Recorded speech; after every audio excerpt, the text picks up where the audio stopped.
হত্যা মামলায় সাকিবের কোনো দায় নেই, সবাই জানে এটা মিথ্যা জানিয়েছেন বোর্ড পরিচালক খালেদ মাসুদ পাইলট। সাকিবের আরও সম্মান প্রাপ্য, তাকে জাতীয় দলে দরকার বলে মনে করেন তিনি। অন্যদিকে রাজশাহী ও বগুড়াতে আন্তর্জাতিক ম্যাচ আয়োজনের আশা তাঁর। সাকিবকে দেশে ফেরানো, লাল সবুজ জার্সিতে আবারও দেখতে চায় বিসিবি। সেই ঘোষণা আগেই দিয়েছে, তবে সময়ের সাথে কার্যকরী পদক্ষেপ দেখা যাচ্ছে না। সংবাদ মাধ্যমের সামনে শুধু বলাই হচ্ছে সাকিব ফিরবেন, সামনেই পাকিস্তান সিরিজ, সেখানে ফেরা হচ্ছে না অনেকটা নিশ্চিত হয়ে গেছে। যদিও পরিচালকেরা যা বলছেন সাকিবের পক্ষেই বলছেন। দেখেন, আমাদের দেশে প্রচুর ধরনের কেস হয়, হয়তো দেখা গেল রং কেস, কিন্তু আমি বলবো যে আমার ব্যক্তিগত মতামত যে সাকিবের মতো এত বড় খেলোয়াড়, একজন রিকশাওয়ালা ভদ্রলোক, কিন্তু একজন মানুষ, তো তার তো একটা জান। সব মানুষকে আমাদের সম্মান করতে হবে। তো রিকশাওয়ালা ভদ্রলোক মানুষকে সাকিবের মতো একজন খেলোয়াড় বিদেশ থেকে মারবে, আমার কাছে এটা খুব সন্দিহান মনে হয়, এবং আমার কাছে মনে হয় না যে ভালো জিনিস। রাজনীতিতে যোগ দিয়ে সাকিব ভুল করেছেন, তবে তার আরও সম্মান প্রাপ্য বলে মনে করেন পাইলট। দুনিয়ায়, বাংলাদেশে, পৃথিবীতে অনেক ভুল করে, বাট সে একজন খেলোয়াড় হিসেবে দেখা ভালো, এবং আমি সবসময় দোয়া করি যেন আল্লাহ তাআলা যেন তাকে একদম সসম্মানে বাংলাদেশের জার্সি পরে যেন এখান থেকে বাংলাদেশের রিটায়ারমেন্টটা নেয়। আমরা যেন সবাইকে তাকে সম্মান দিতে পারি, নাম্বার 1 প্লেয়ার। রাজশাহী ও বগুড়াতে চলছে বিসিএল, দারুণ উইকেটে খেলা কাজে লাগবে বলছেন পাইলট। খুবই পজিটিভভাবে দেখি ডেভেলপমেন্টের জন্য, ক্রিকেট প্লেয়ারদের জন্য, যে ট্রু উইকেট, এখানে যদি আপনি সব টাইপের উইকেট আছে, আপনি যদি স্পিন ট্র্যাক বানাতে চান খুবই স্পিন ট্র্যাকও বানাতে পারবেন। আবার যদি মনে করেন যে না, আমি ট্রুলি একটা গ্রাস উইকেটে বাউন্সে এবং সাথে মুভমেন্টে খেলবো, এই বগুড়া এবং রাজশাহীতে এই ধরনের উইকেট আছে। দুই মাঠে আন্তর্জাতিক ম্যাচ ও বিপিএল আয়োজনের স্বপ্ন দেখছেন এই পরিচালক। এবারে সুইপ করেছেন মাজহারুল ইসলাম, ইন্ডিপেন্ডেন্ট নিউজ। টি-20 বিশ্বকাপে সুপার 8-এর ম্যাচে জিম্বাবুয়েকে 72 রানে হারিয়েছে ভারত। চেন্নাইয়ে ভারতের দেয়া 257 রানের টার্গেটে 184 রানে থামে জিম্বাবুয়ের ইনিংস। টস হেরে ব্যাট করতে নেমে দলীয় 48 রানে ভাঙে ভারতের উদ্বোধনী জুটি। পাওয়ার প্লেতে আসে 80 রান, 30 বলে 55 করে আউট অভিষেক শর্মা। ঈশান কিষানের ব্যাটে 38। সেই দিকে হার্দিক পান্ডিয়ার অপরাজিত ঝোড়ো 50-র সাথে তিলক ভার্মার 44 রানে 4 উইকেটে 256 রানের রেকর্ড টোটাল ভারতের। জবাবে প্রথম 10 ওভারে খুব বেশি সুবিধা করতে পারেনি জিম্বাবুয়ে, যদিও তৃতীয় উইকেটে ব্রায়ান ভেনেটের সাথে 72 রানের জুটি করেন সিকান্দার রাজা। আর তাতে হারের ব্যবধান কমে জিম্বাবুয়ের। 59 বলে 97 রানে অপরাজিত থাকেন ভেনেট। সিকান্দার রাজার ব্যাটে দ্বিতীয় সর্বোচ্চ 31 রান। ভারতের হয়ে 3 উইকেট নেন আর্শদীপ সিং।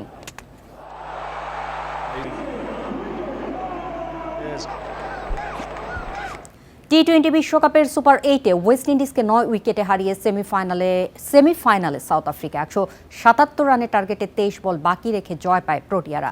82 রানের অপরাজিত ইনিংসে ম্যাচ সেরা প্রোটিয়া অধিনায়ক এইডেন মাকরাম। আহমেদাবাদে গুরুত্বপূর্ণ ম্যাচে সাউথ আফ্রিকার বিপক্ষে টস হেরে ব্যাটিংয়ে ওয়েস্ট ইন্ডিজ। দারুণ ছন্দে থাকা ক্যারিবীয়দের এদিন শুরুটা হলো মন খারাপের। নিয়মিত উইকেট হারাতে থাকে টপ অর্ডার, মিডল অর্ডার ব্যাটাররা হাল ধরতে ব্যর্থ।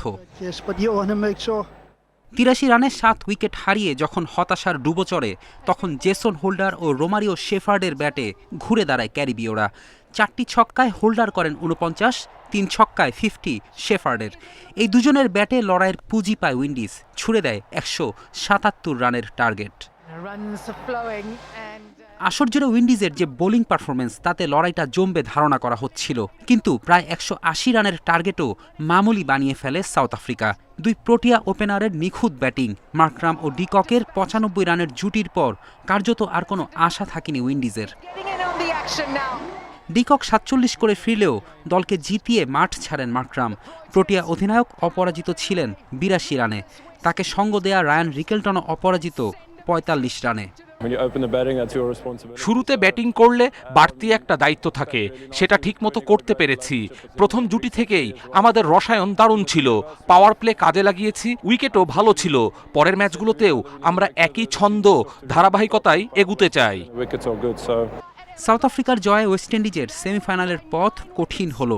শেষ চারে যেতে ভারতকে রুখে দিতে হবে ক্যারিবীয়দের। ফেরদৌস ইসলাম, ইন্ডিপেন্ডেন্ট নিউজ। টি-20 বিশ্বকাপে কাল মুখোমুখি ইংল্যান্ড নিউজিল্যান্ড। এরই মধ্যে সেমি নিশ্চিত হয়েছে ইংলিশদের। 3 লায়ন্সকে হারাতে পারলে শেষ চারের টিকিট কাটবে কিউইরা। কলম্বোয় ম্যাচ শুরু বাংলাদেশ সময় সন্ধ্যা 7:30টায়। গ্রুপ পর্বে নরবরে ইংল্যান্ড সবার আগে সেমিতে। সুপার 8-এ শ্রীলঙ্কার বিপক্ষে দাপটে জয়ের পর পাকিস্তানকে হারিয়েছে 2 উইকেটে। সাবেক চ্যাম্পিয়নদের ধারাবাহিকতা রাখার চ্যালেঞ্জ। সেমি নিশ্চিত হয় এ ম্যাচে কিছুটা নির্ভর ইংলিশরা। দলে তাই পরিবর্তন আসতে পারে। অফ ফর্মে থাকা বাটলারের জায়গায় দেখা যেতে পারে বেন ডাকেটকে। ব্রুক সল্ট ছাড়াও রশিদ আর্চারের উপর ভরসা থ্রিল্যান্সের। ছন্দে আছে নিউজিল্যান্ডও। পাকিস্তানের বিপক্ষে ম্যাচ পরিত্যক্ত হয় কিছুটা চাপে পড়ে কিউইরা। পরের ম্যাচে লঙ্কানদের 61 রানে গুড়িয়ে সেমির পথে ব্ল্যাক ক্যাপস। ইংল্যান্ডকে হারাতে পারলে গ্রুপ 2 এর শীর্ষে থেকে শেষ 4 নিশ্চিত হবে। শ্রীলঙ্কার বিপক্ষে বড় জয়ে দলে আত্মবিশ্বাস বেড়েছে।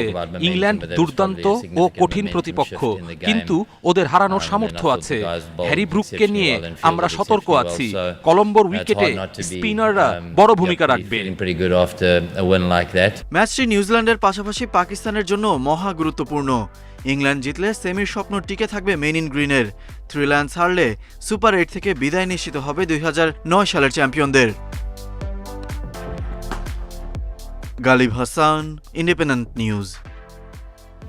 বাংলাদেশ ক্রিকেট লিগ বিসিএলে বৃহস্পতিবার জয় পেয়েছে নর্থ ও সেন্ট্রাল জোন। রাজশাহীতে সাউথ জোনকে 6 উইকেটে হারিয়েছে বিসিবি নর্থ জোন, আর বগুড়ায় ইস্ট জোনের বিপক্ষে 5 উইকেটে জয় সেন্ট্রাল জোনের। রাজশাহীতে প্রথমে ব্যাটিংয়ে নেমে সুবিধা করতে পারেনি সাউথ জোন। সৌম্য আফিফরা ব্যর্থ। পরে মোহাম্মদ মিঠুনের 50-র সাথে সোহান ও রবিউল হকের 20-এর ঘরে রান সত্ত্বেও 150 নিচে অল আউট সাউথ জোন।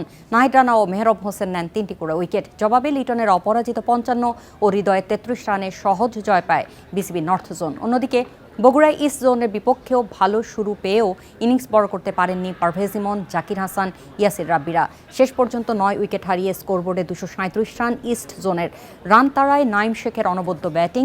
তাঁর 83 রানের সাথে আবু হায়দার রনির অপরাজিত 66 রানে 5 উইকেট ও প্রায় 27 বল হাতে রেখে জয় পায় সেন্ট্রাল জোন। হারানো জৌলুস ফিরে পেতে ক্রীড়া মন্ত্রণালয়ের সহযোগিতা চায় হকি ফেডারেশন। আর্থিক সংকট তুলে ধরার পাশাপাশি নতুন ক্রীড়া প্রতিমন্ত্রীর সঙ্গে লিগ চালুর বিষয়েও আলোচনা করা হবে। আর তৃণমূল থেকে খেলোয়াড় তৈরিতে বিভাগীয় পর্যায়ে অন্তত 2টি মাঠ চাওয়া ফেডারেশন সাধারণ সম্পাদকের। দেশের ক্রীড়াঙ্গনে গতি ফেরাতে নানা উদ্যোগ নিচ্ছেন নতুন ক্রীড়া প্রতিমন্ত্রী আমিনুল হক। এর প্রেক্ষিতে গুরুত্বপূর্ণ ফেডারেশনগুলোর সঙ্গে আলাদাভাবে আলোচনা শুরু করেছেন। বাফুফের সাথে বৈঠক করে বেশ কিছু সুখবর দিয়েছেন। তাতে প্রত্যাশা বেড়েছে হকি ফেডারেশনের। হকির উন্নয়নে মূল বাধা আর্থিক সমস্যা। আছে তৃণমূল থেকে খেলোয়াড় তৈরি করতে না পারার সীমাবদ্ধতা। ক্রীড়া প্রতিমন্ত্রীর কাছে নিজেদের এসব সংকটের কথা তুলে ধরতে চায় ফেডারেশন।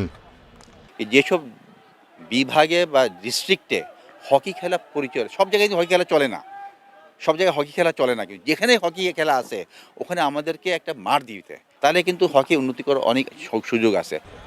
আর্থিক সংকট ও ক্লাবগুলোর অনাগ্রহের কারণে প্রায় 2 বছর ধরে হচ্ছে না হকি লিগ। তবে ক্রীড়া মন্ত্রণালয়ের হস্তক্ষেপে আলোচনার মাধ্যমে সমাধান খুঁজবে ফেডারেশন। সবাই টাকা আছে, কিন্তু ক্লাব ফুটবলের জন্য টাকা খরচা করছে, ক্রিকেটের জন্য টাকা খরচা করছে, হকির জন্য কোনো ক্লাব টাকা খরচা করে না। এই টাকাটা তো ক্লাবই জোগাড় করতে পারে এবং ওনারা পারবেন। এবং যদি ক্লাবগুলি যদি মানে টাকা জোগাড় করে হকি খেলাটা আবার শুরু করতে পারে, আমি মনে করি 5 থেকে 6 বছর যদি সময় দেওয়া হয়, হকি কিন্তু আবার একটা ভালো পর্যায়ে এসে পড়বে। এদিকে চলমান এশিয়ান গেমস বাছাইয়ের ক্যাম্প নিয়ে আবারও তৈরি হয়েছে আলোচনা। 36 সদস্যের স্কোয়াড কমানো হয়েছে 26 জনে। শীতুল, কৌশিক, নাইমদের মতো সিনিয়রদের এবারও কোনো কারণ না দেখিয়ে বাদ দেওয়ার অভিযোগ উঠেছে। ফেডারেশনের সাথে কারোর ব্যক্তিগত কোনো কিছু নাই, কিন্তু এই জিনিসটা বুঝে নিতে হবে। আমি পার্সোনালি ওদের সাথে একমত। ওদেরকে ওরা জানতে পারলে খুব ভালো হয় কে কেন বাদ পড়ছে। দে আর মোস্ট ওয়েলকাম। 25 মার্চ মাস্কাটে শুরু হচ্ছে এশিয়ান গেমসের বাছাই। মূল পর্বে খেলার লক্ষ্য নিয়ে ওমানে যাবে বাংলাদেশ দল। পিয়াস সাহা, ইন্ডিপেন্ডেন্ট নিউজ, ঢাকা। এই ছিল আজকের যত খেলা। ইন্ডিপেন্ডেন্ট টেলিভিশনের সব খবর বিস্তারিত জানতে চোখ রাখুন ফেসবুক, ইউটিউব ও এক্সে। আমন্ত্রণ পরের আয়োজন।